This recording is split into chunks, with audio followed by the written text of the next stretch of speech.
আসসালামু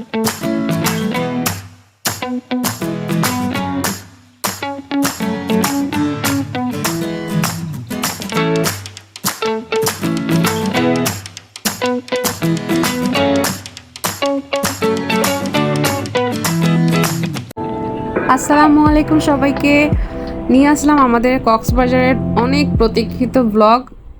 সরি সবাইকে দেরি করে ফেললাম। তো চলুন চলে যাই আমাদের আজকের ব্লগে। আজকের ব্লগটা আমরা সাইমন রিসর্টে উঠেছি, সেটা নিয়েই আমাদের ব্লগ, এবং সারাদিন আমরা কি করেছি সেটা নিয়েই থাকবে আজকের ব্লগ।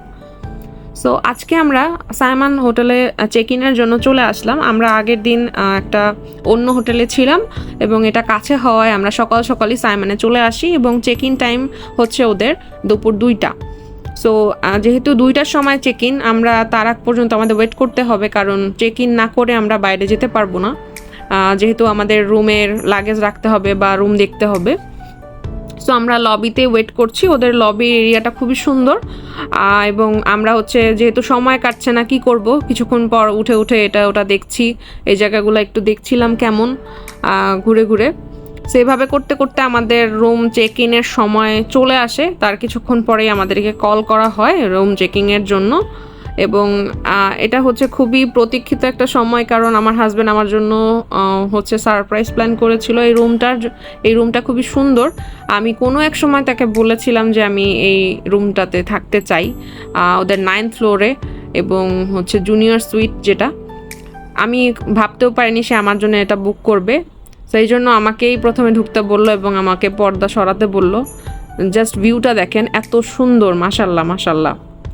এরপর এই জুনিয়র সুইটে হচ্ছে 2টা রুম। সো 2টা রুমের সাথে 2টা বারান্দা, এবং 2টা রুমের সাথে ভিউ একই রকম। সো আমি আবার আমাদের রুমটা একটু খুলে দেখাচ্ছি। এটা হচ্ছে আমাদের মেইন বেডরুমটা, আর সাথে হচ্ছে একটা লিভিং রুম। লিভিং রুমটা অ্যাকচুয়ালি যদিও থাকা হবে না সারাদিন, দেখা যাবে আমরা বাইরে থাকবো, তারপরেও খুব ভালো লাগলো যে এত সুন্দর এইভাবে আমি সারপ্রাইজ পাবো আমি ভাবতেও পারিনি। এবং এই রুমের ভিউটা বিছনা থেকেই আমি দেখতে পারবো, মানে এত সুন্দর ভিউ আর কি।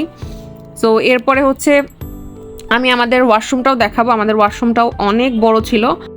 এখন দেখাবো আমাদের ওয়াশরুমটা অনেক সুন্দর। এই ভিডিওটা করার পিছনে রিজন হচ্ছে, যেহেতু আমি ব্লগ করছি এবং আমার ভিডিও দেখে মানুষ জানতে পারবে যে এই রুম সম্পর্কে এবং রুমের ওয়াশরুম সম্পর্কে, কারণ রুমের ওয়াশরুমটাও অনেক ইম্পর্টেন্ট ঘুরতে গেলে। সো অনেকেই সাইমন হোটেলে ওঠেন রেগুলার, বা অনেকেই ইচ্ছা আছে সামনে ওঠার, তাদের জন্য ভিডিওটা আর কি আমি করেছি। ওয়াশরুমটা খুবই সুন্দর, আমার কাছে খুবই পছন্দ হয়েছে। কেউ যদি নেক্সট টাইম যেতে চান, ওদের জুনিয়র সুইটটা কিন্তু বুক করতে পারেন। আর হচ্ছে এই হোটেলের সার্ভিস সম্পর্কে তো বলার কিছু নাই, একদম টপ নচ। সো ওরা আমাদেরকে ফ্রুটসও দিয়েছিল, আমি সেটারও একটু ভিডিও করেছি আপনাদের জন্য। আচ্ছা, এখন হচ্ছে আমরা চেক ইন করেই সাথে সাথে আমরা বের হয়ে গেলাম। আমরা হচ্ছে আমাদের প্রচণ্ড ক্ষুধা লাগছে, আমরা ঘুরতে যাব প্লাস খাবো। সো এটা হচ্ছে সবাই জানেন মেরিন ড্রাইভ রোডটা এত অপূর্ব সুন্দর। আমার ওদের কক্সবাজারে গেলে সবচেয়ে সুন্দর এই রোডটা লাগে, মানে আমি যতক্ষণ বসা থাকি আমি শুধু দেখতেই থাকি। আমি কখনো, মানে আছে না ক্লান্ত হওয়া, আমি ক্লান্ত হই না কখনো। সো তারপর আমরা হচ্ছে পালঙ্কি রেস্টুরেন্টে চলে গেলাম তাড়াতাড়ি করে লাঞ্চ করার জন্য, কারণ আমাদের প্রচণ্ড ক্ষুধা লাগছে এবং আমাদের অনেক লেট হয়ে গেছে লাঞ্চ করতে। সো আমরা তাড়াতাড়ি যে অর্ডার দিলাম, ওদের আইটেমগুলো অসাধারণ ছিল।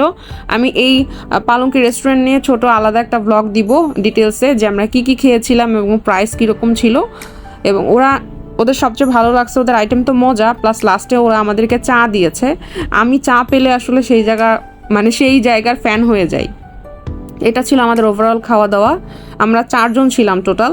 সো 4 জনের খাওয়া দাওয়া ছিল, এটা ছিল লাস্টে ওরা চা দিয়েছিল, এটা অনেক মজা ছিল। তারপর আমরা আবার বের হয়ে গেলাম। বের হয়ে আমরা হচ্ছে পাটুয়ারটেক বিচের দিকে যাচ্ছি। পাটুয়ারটেক বিচে যারা যাননি তারা অবশ্যই নেক্সট টাইম যাবেন, কারণ নর্মালি হচ্ছে কক্সবাজারের অন্যান্য বিচগুলো অনেক বেশি ক্রাউডই থাকে।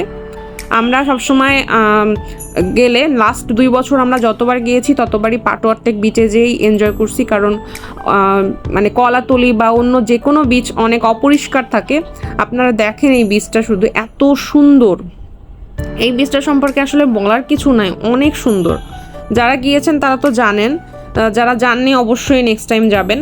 যদিও এখন একটু মানুষ মানে আগের তুলনায় মানুষ আসা যাওয়া করে, তারপরেও অনেক পরিষ্কার। এবং ওই দিনের সূর্যাস্তটা দেখেন শুধু গোলাপি হয়ে গেছিলো, হঠাৎ করে আকাশ গোলাপি হয়ে যায়। এবং এটা কিন্তু একদম ছবি, মানে ভিডিও আর কি, এটা কোনো এডিটিং না, এই কালারটাই আসছিল তখন। এবং তারপর আস্তে আস্তে আবার হলুদ হয়ে যায়।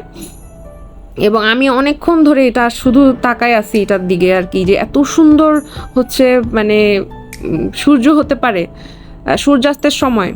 এরপর আমরা কিছু ফটো সেশন করলাম, এগুলা ক্যান্ডিড, কয়েকটা ফটো সেশন করলাম। তারপর আমরা আবার হচ্ছে আমাদের অটোতে করে রওনা দিলাম আমাদের হোটেলের উদ্দেশ্যে, যেহেতু রাত্রে এদিকে থাকাটা সেফ না। ওই দিনের চাঁদটা এত সুন্দর ছিল, আমি সাথে সাথে কিছুটা ভিডিও করে রাখি।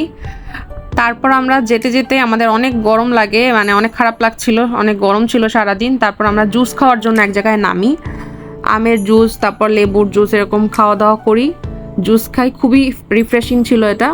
তারপর রুমে এসে আমরা আসলে এত টায়ার্ড ছিলাম, আমরা রুমেই খাবার অর্ডার দিই। তারপর রাত্রে 12টার দিকে সাইমনের সামনে এরকম ভিউ ছিল, 12টা বা 1টার দিকে আমরা রাতে হাঁটাহাঁটি করতে বের হই বিচে। এই তো এভাবেই শেষ হয়ে যায় আমাদের সাইমনের একদিন। সো সবাইকে আল্লাহ হাফেজ, থ্যাংকস ফর ওয়াচিং।